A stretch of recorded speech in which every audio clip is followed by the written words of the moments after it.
পর্দায় বাজিমাত উৎসবের সবাই খাস্টা জাহাঙ্গীরকে নিয়ে তুমুল উচ্ছ্বাসে, কিন্তু অভিনেতা জাহিদ হাসান তিনি তখন আইসিইউতে।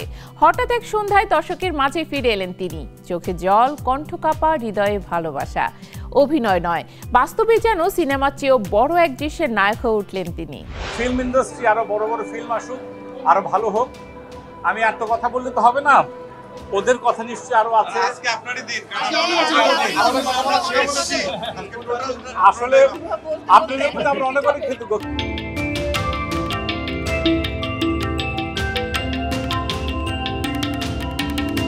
ঈদে যখন দেশের বড় পর্দা আলোকিত করে তানিম নূরের নতুন ছবি উৎসব, তখন হাজারো দর্শকের হৃদয়ে দোলা দিয়ে বসে এক নাম, খাস্টা জাহাঙ্গীর। চরিত্রটি প্রাণ দিয়েছিল 90 দশকের প্রাণপুরুষ জাতীয় পুরস্কারপ্রাপ্ত অভিনেতা জাহিদ হাসান।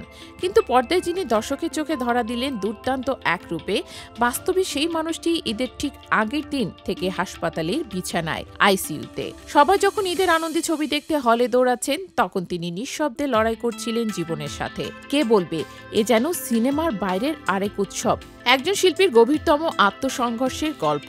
অবশেষে সব শারীরিক যন্ত্রণা পেছনে ফেলে গতকাল সিনেমা হলের বিশেষ প্রদর্শনীতে হাজির হলেন জাহিদ হাসান। আমি আমার এই ক্যারিয়ার লাইফে আমার ছবি এসছে কয়েকটা, ন্যাশনাল অ্যাওয়ার্ডও পেয়েছি আমি, কিন্তু আমার এইভাবে কোনো ছবি কখনো জীবনে আসেনি। এত ক্যামেরা কখনো এইভাবে আমার সামনে আসেনি। এবং আমি ড্রপ প্রোডাকশন, টর্কি, লাফিং এলিফ্যান্ট বা যারা আছে, আমরা মনে করি আমরা সবসময় একসঙ্গে থাকবো। ইটস এ নিউ এক্সপেরিয়েন্স আমার ক্যারিয়ার লাইফে। চোখে জল, কণ্ঠ কাঁপা আর হৃদয়ে হাজারো কৃতজ্ঞতা। বললেন, আজকে আমার ঈদ। আমি যখন আইসিইউতে ছিলাম তখন উৎসবে মুক্তি পায়। সবার প্রতিক্রিয়া, ভালোবাসা দেখে আমি কেঁদে ফেলি। কেউ ভালোবাসলে কান্না পেয়ে যায়, কেউ আদর করলে চোখে জল আসে। এটা আমার অভিনয় নয়, সত্যি কথা। এই সময়টা শুধুই সিনেমার মুক্তি নয়, বরং এক শিল্পীর আবেগঘন পুনর্জন্ম। কেউ আমাকে ভালোবাসলে আমি কান্না পেয়ে যাই, কেউ আমাকে আদর করলে আমার কান্না পেয়ে যায়।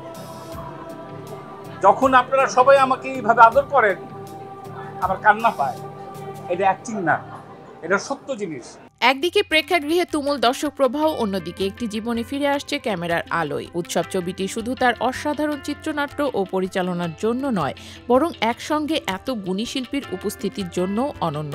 জাহিদ হাসানের সঙ্গে ছিলেন জয়া আহসান, অপি করিম, চঞ্চল চৌধুরী, আফসানা মিমি, তারেক আনাম খান, আজাদ আবুল কালাম, সুনেরা, সাদিয়া আইমান, সৌম্য জ্যোতি প্রমুখ।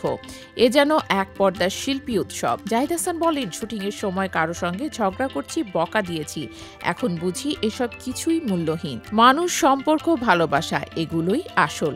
আর এই উপলব্ধি যেন সিনেমার চিত্রনাট্য পেরিয়ে ছুঁয়ে গেল জীবনের পর্দাকেও। রাগারাগি করেছি, কিন্তু যখন শুটিং শেষ করার পর যখন এই অবস্থাটা দেখি, তখন কৃতজ্ঞতায় বাথা নুয়ে আসে। মনে হয় যে খামাখা কেন আমরা এই ভুলগুলা করি। এবং শুধু এটার ক্ষেত্রে আরেকটা জিনিস মনে হয়েছে, আমার ব্যক্তিগতভাবে ব্যক্তি জীবনে আমরা অনেক ক্ষেত্রে অনেক কিছুতে অনেক সময় অনেক ভুল করেছি। আমরা চাই এই যে সুন্দরভাবে আমরা ধর্ম, বর্ণ নির্বিশেষে, দলগোত্র নির্বিশেষে আমরা সমস্ত সবাই বাংলাদেশে একসাথে থাকবো, একসাথে সুখে দুঃখে থাকবো, উৎসব করব, এবং সবাই যেন আমরা সবসময় থাকতে পারি পরিবার নিয়ে। শুধু ছবি কেন, পরিবার, বন্ধু বান্ধব নিয়ে আমরা যেন সব জায়গায় যেতে পারি। সিনেমাটি যেমন সম্পর্কের টানাপোড়েন আর পারিবারিক জটিলতার ক্যানভাসে আঁকা, তেমনি এর প্রচারণা ও প্রেক্ষাগৃহ জুড়ে দর্শকের সাড়া যেন এক নতুন বাস্তবতার গল্প বলে।